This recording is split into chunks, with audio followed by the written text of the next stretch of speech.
नमस्कार किसान भाइयों। आज के इस सत्र में हम बीजोपचार पद्धति क्या है और इसे क्या लाभ होते हैं ये जानेंगे। सबसे पहले देखते हैं बीजोपचार क्या होता है। फसलों के रोग मुख्यतः बीज, मिट्टी तथा हवा के माध्यम से फैलते हैं।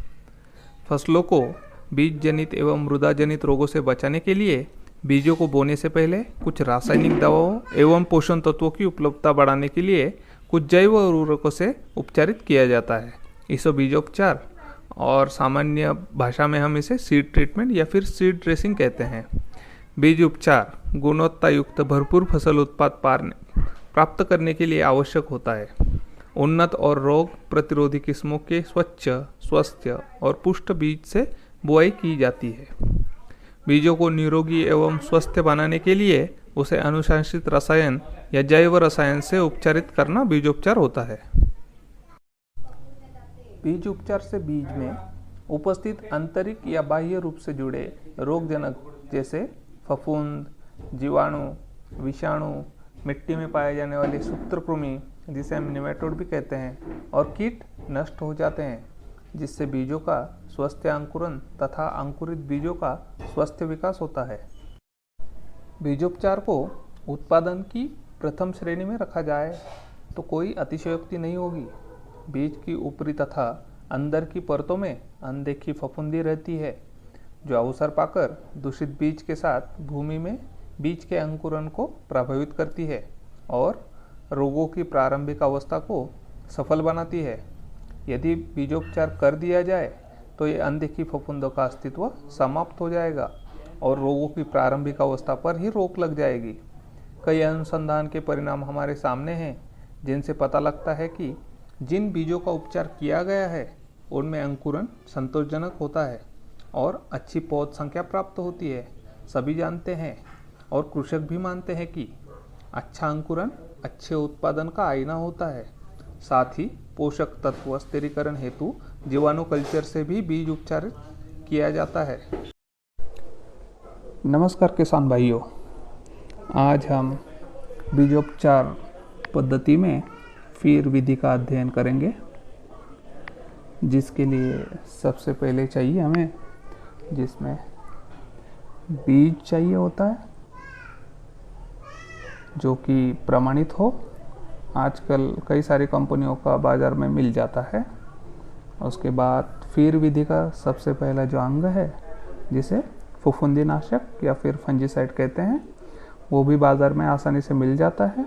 मैंने यहाँ पे बाविस्टीन जो ब्रांड है वो लिया है, जिसमें कार्बेंडेजियम है। आप कोई दूसरा ब्रांड भी ले सकते हैं, फिर दूसरा केमिकल भी ले सकते हैं। दूसरा अंग है जो इंसेक्टिसाइड, जिसे कीट नियंत्रक हेतु हम इसे इस विधि में इस्तेमाल करेंगे।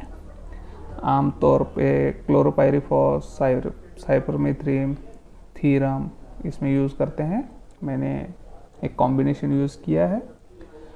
तीसरा अंग जो है जिसे हम राइजोबियम कहते हैं। राइजोबियम एक तरह के जीवाणु होते हैं जो कि पौधे को अंकुरित होने में मदद करते हैं, जिसमें हमने ग्रीन बे बायोटेक कंपनी का एजीएन लिया है, ताकि काफ़ी अच्छा प्रोडक्ट है। आमतौर पे हमें इसके अलावा सबसे ज़रूरी जो होता है वो ग्लव्स होता है, ताकि आपके हाथों का सीधा संपर्क किसी कीटनाशक या फफूंदीनाशक के साथ ना हो। उसके बाद इसे नापने के लिए कुछ मेजरिंग सिलेंडर्स या फिर चम्मच हमें चाहिए होते हैं, जो किसी भी इंसेक्टिसाइड के साथ आसानी से मिल जाते हैं। हल्के तौर पे थोड़ा सा पानी की हमें ज़रूरत पड़ेगी। कुछ टब्स लगेंगे मिक्सिंग के लिए, जिसका प्रयोग करके, और सबसे ज़रूरी इन सब चीज़ों को करते समय आपके पास अच्छा मास्क होना काफ़ी ज़रूरी है, जो कि आजकल मिल जाता है। ये देखिए, फिर से एक बार समझ लेते हैं। अच्छे बीज, Bavistin, fungicide, insecticide, rhizobium, mask, कुछ ग्लव्स, मेजरिंग सिलेंडर्स, पानी, कुछ टब मिक्सिंग के लिए। चलिए जल्दी से हम मास्क पहन लेते हैं। मास्क और ग्लव्स काफ़ी ज़रूरी है, क्योंकि कई बार क्या होता है कि ये सब मिक्सिंग के दौरान कुछ धूल कण हमारे शरीर में घुस सकते हैं और हाथों को भी प्रोटेक्ट करना काफ़ी ज़रूरी होता है। तो इसलिए अच्छे क्वालिटी के ग्लव्स और मास्क ये विधि करते समय पहनना काफ़ी ज़रूरी होता है। चलिए अच्छे से पहन लिए ये ग्लव्स, मास्क, और अब हमने एक टब लिया है जिसमें हम सीड डालेंगे। ये लगभग 1 किलो के करीब ये सीड्स हैं। उसके बाद हमने कार्बेंडेजियम फंजीसाइड जो है, जिसे फफूंदीनाशक कहते हैं, इसको मैंने 3 ग्राम प्रति किलो के हिसाब से इस्तेमाल किया है। 3 ग्राम 3 चम्मच, 1 ग्राम का 1 चम्मच है। इसको अच्छे से छिड़कना है बीजों के ऊपर।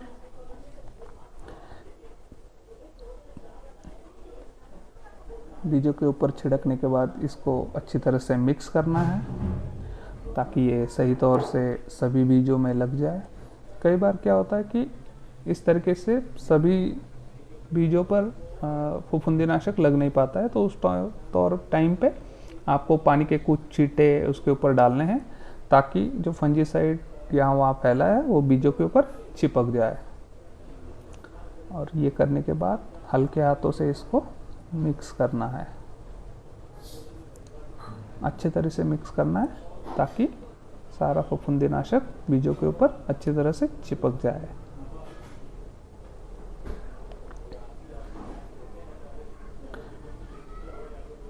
ये ख्याल रखना है कि जब तक हम इसे सही पैमाने पे बीजों पे लगा नहीं देते तब तक इसको मिक्स करते रहना है।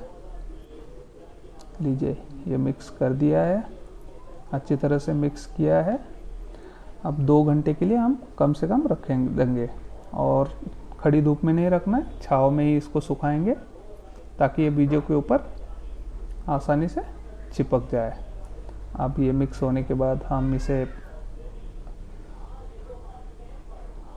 छांव में सुखाने के लिए रख देंगे। अच्छी तरह से फैला के इसको रखना है ताकि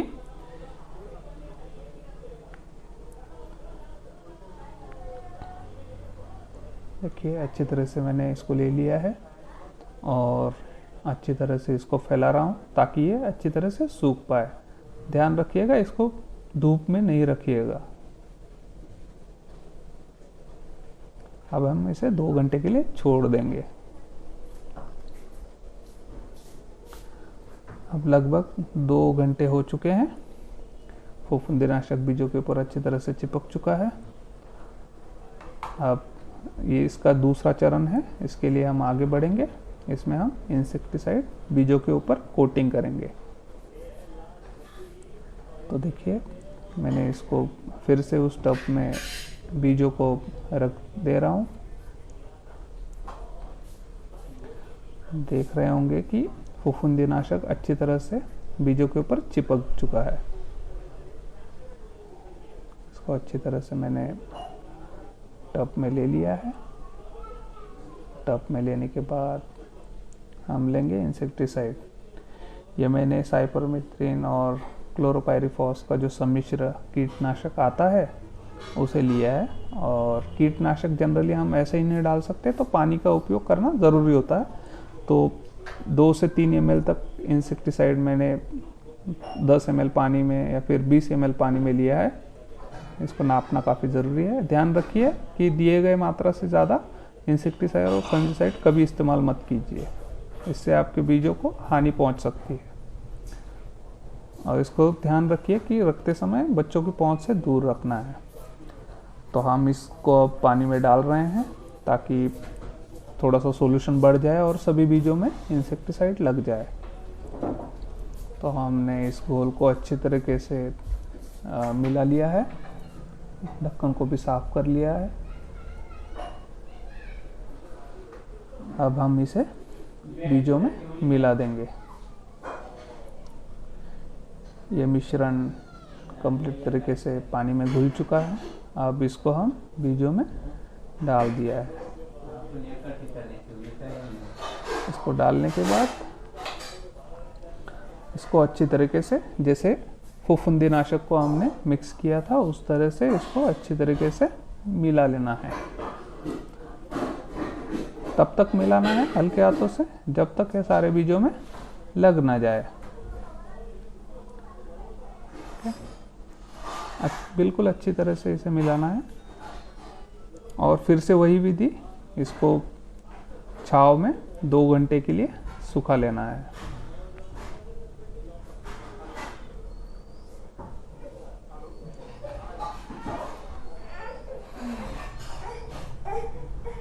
ध्यान रखिएगा कि आपके ग्लव फटे ना हो, क्योंकि ये इंसेक्टिसाइड आपके हाथों को, इसलिए आपको श्योर करना होगा कि आपके ग्लव्स अच्छे हो। अब इसको हम 2 घंटे के लिए छांव में छोड़ देंगे। इस विधि को सुखाने के लिए थोड़ा सा ध्यान रखना ज़रूरी है, क्योंकि इसके तीसरा स्टेप जो है इसमें हम जीवाणुओं का उपयोग करने वाले हैं, ताकि जीवाणुओं के ऊपर इसका कोई इम्पैक्ट ना हो। अब 2 घंटे हो चुके हैं। अब करीब 2 घंटे के बाद हम अपना जीवाणु कल्चर जो है, जिसमें बैसिलस ग्रुप के बैक्टीरिया है, बैसिलस अमाइलोक्यूफिशियंस और बैसिलस मेगाटेरियम एजियन प्रोडक्ट है, इसको हम उस जीवाणु कल्चर से कोटिंग करेंगे। तो पहले तो मैं ये सीड्स बास्केट में कलेक्ट कर लेता हूँ। अब 1 किलो बीज, हमको ये श्योर करना है कि उपयोग से पहले बॉटल को अच्छी तरह से हिला लेना है। ये काफ़ी अच्छा प्रोडक्ट है। बीजांकुरण हेतु एवं बीजांकुरण पश्चात, जैसे कि नर्सरी प्लांटेशन, नर्सरी में और खड़ी फसल में भी इसका इस्तेमाल करने से काफ़ी किसानों को अच्छा उत्पाद मिला है। इसको ठीक तरह से हिला लेना है। इसमें ह्यूमिक एसिड भी है जो कि रूट ग्रोथ को प्रमोट करेगा। इसको मैंने अच्छी तरह से हिला लिया है और पर किलो सीड के पीछे हमने इसका 5 ml का जीवाणु कल्चर लिया है। तो देखिए मैं नाप रहा हूँ और 5 ml मैंने ले लिया है।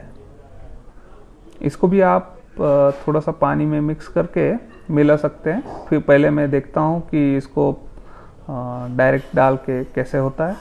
तो मैंने इसको, तो ये मैंने डाल दिया है और डालने के बाद इसको पानी में थोड़ा सा, ये दूसरी विधि है जिसमें मैं पानी में इसको मिला रहा हूँ और पानी में मिलाने के बाद मैं इसको हल्के हाथों से बिल्कुल सीड के ऊपर कोटिंग कर देता हूँ। देखिए सीड के ऊपर मैंने इसको डाल दिया है, छिड़क दिया है और छिड़क देने के बाद बिल्कुल हल्के हाथों से इसको मिक्स करते रहना है। ये इंश्योर करना है कि ये कल्चर सारे बीजों पे लग जाए।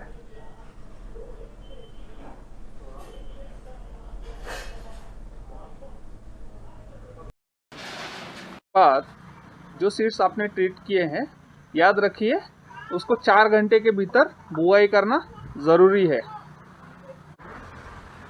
तो कई किसानों का ये कहना होता है कि बीजोपचार पश्चात हमें इससे क्या लाभ मिलेंगे। तो सबसे पहला लाभ जो है कि आपके ज़्यादा से ज़्यादा सीड्स अंकुरित होंगे।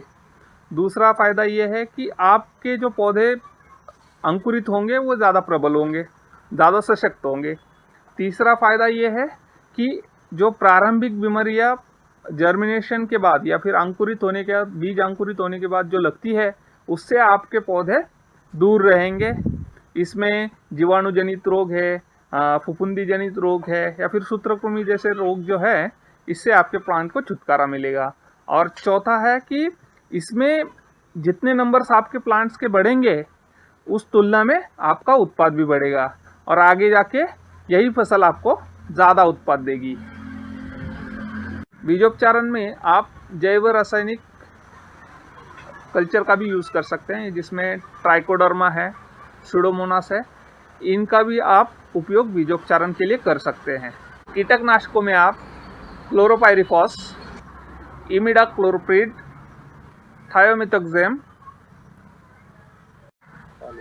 मोनोक्रोटोफॉस और थीरम जैसे कीटनाशकों का आप उपयोग कर सकते हैं, इसका उपयोग कर सकते हैं। और पोटैश और फास्फोरस विलीनीकरण हेतु आप उससे संबंधित जीवाणुओं का उपयोग भी कर सकते हैं। एजीएन संबंधित जानकारी पाने के लिए वीडियो के अंत में जो पता आपको दिया जाएगा उसके ऊपर आप संपर्क कर सकते हैं। हमारी ये कोशिश रहेगी कि आपको ज़्यादा से ज़्यादा जानकारी साझा करें। धन्यवाद।